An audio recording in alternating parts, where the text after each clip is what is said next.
palestra da doutora Ana foi particularmente relevante porque aborda uma nova via de transmissão, ou uma via de transmissão que não era habitualmente identificada, de algumas bactérias intestinais que podem constituir um risco de propagação em contextos ou em subpopulações específicas. Estamos a falar, na avaliação que a doutora Ana apresentou, de um surto que houve no Reino Unido das shigellas, que são agentes microbianos comuns, como agentes responsáveis por infecções alimentares e contaminação da água, mas a transmissão ou a aquisição desta bactéria por via sexual remete-nos para uma atenção muito particular em relação aos comportamentos da comunidade, nomeadamente aos comportamentos sexuais. E, portanto, aquilo que parece relevante da comunicação da doutora Ana é que um dos fatores que inspiram grande preocupação é que estes agentes, que são conhecidos há muito tempo, apresentam padrões de resistência aos antibióticos mais frequentemente utilizados para tratamento e, portanto, é um momento de preocupação na perspectiva de se investigar tão rapidamente quanto possível as vacinas ou outros antibióticos, ou recuperar alguns antibióticos que são usados e que foram usados no passado, para voltarem a ser retestados e saber da sua validade em termos de tratamento. Estas infecções que são transmitidas por contacto sexual, por contacto oral-anal, não é o único surto que acontece, tal como eu disse na síntese da mesa redonda. À partida, o pano de fundo que nós temos e a experiência que temos do passado de outros agentes que são transmitidos exatamente por algumas práticas sexuais, que foi o caso do surto de hepatite A que nós tivemos em Portugal e que atingem especificamente algumas comunidades com maior frequência. A questão que se coloca é, nós estamos a falar em termos de frequência, não estamos apenas a categorizar em termos de risco em termos de orientação sexual, e é muito importante que isso seja muito claro. Isto é, efetivamente, o maior grupo de pessoas afetadas é a população gay e de homens que praticam sexo com outros homens, não é exclusivo dessas populações. As redes onde a comunidade se move, os contactos que vai tendo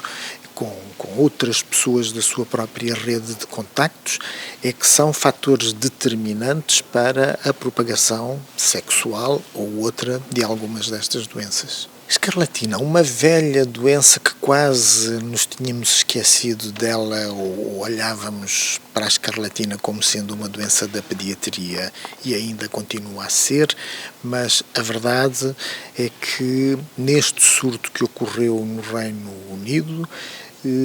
foi o maior surto de escarlatina dos últimos 50 anos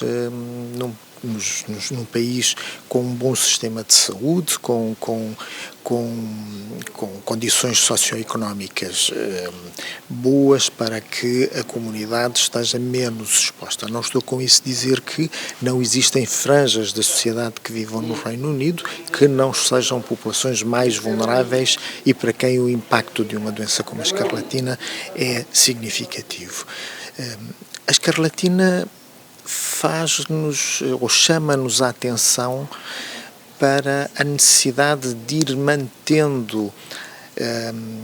alguma vigilância clínica e epidemiológica e cada vez mais, em alguns contextos, vigilância molecular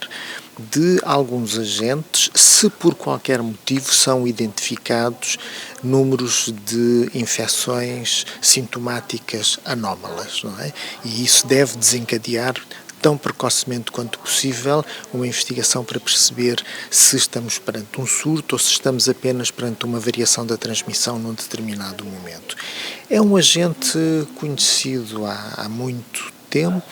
Felizmente mantém sensibilidade aos antibióticos de primeira linha que são prescritos para tratamento desta afecção. Ainda assim, nos países de baixa renda, continua a ser um problema grave de saúde pública,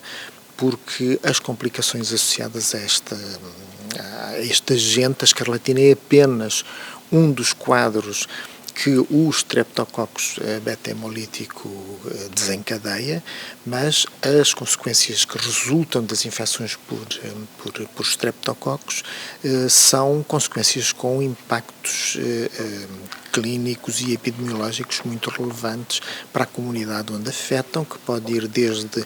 lesões da pele com uma gravidade enorme, a artrite reumatoide ou quadros de artrite que estão associadas à infecção após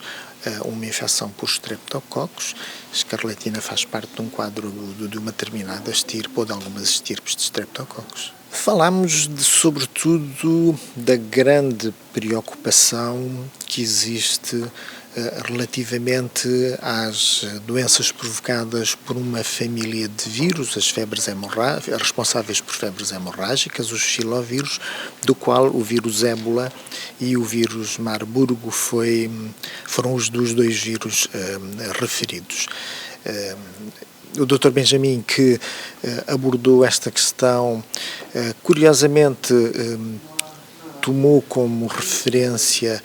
o surto da febre de Marburgo em Angola, quando abordou a questão de febre de Marburgo. Eu próprio tinha participado numa missão na altura da febre de Marburgo em Angola. Efetivamente, há múltiplas questões importantes e ainda algumas delas em aberto que precisam de continuar a ser cuidadosamente avaliadas e monitorizadas. Relativamente à febre de ébola, neste momento existem já vacinas a serem testadas. Existem alguns estudos que estão a avaliar medicamentos que eventualmente possam ser prescritas em quadros mais agudos.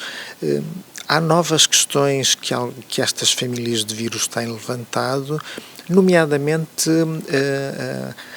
a transmissão sexual deste vírus depois das pessoas terem contraído uma doença aguda e terem sobrevivido. Não, durante o período de doença aguda as pessoas estão demasiado doentes para poderem transmitir ou para terem uma atividade sexual que contribua para a propagação do vírus por via sexual, mas no caso da febre de ébola, efetivamente a constatação de situações de transmissão sexual em pessoas que sobreviveram à doença por vírus ébola colocou-se e estão bem documentadas e bem identificadas, não é? O que mais uma vez nos remete perante estas situações que já eram conhecidas há muito tempo, poderem ter vias de propagação que até muito recentemente não tinham sido identificadas, não é? O que constitui também mais uma forma de pressão relativamente à necessidade de trabalharmos intensamente sobre os sistemas de saúde, a robustez dos sistemas de saúde, as medidas de prevenção na gestão durante o contacto com pessoas ou familiares doentes, atingidos ou suspeitos de estarem infectados por esta família de vírus e a vacina. A vacina vai ou poderá vir a ser efetivamente completamente transformadora na maneira como vamos lidar do ponto de vista clínico com estas doenças.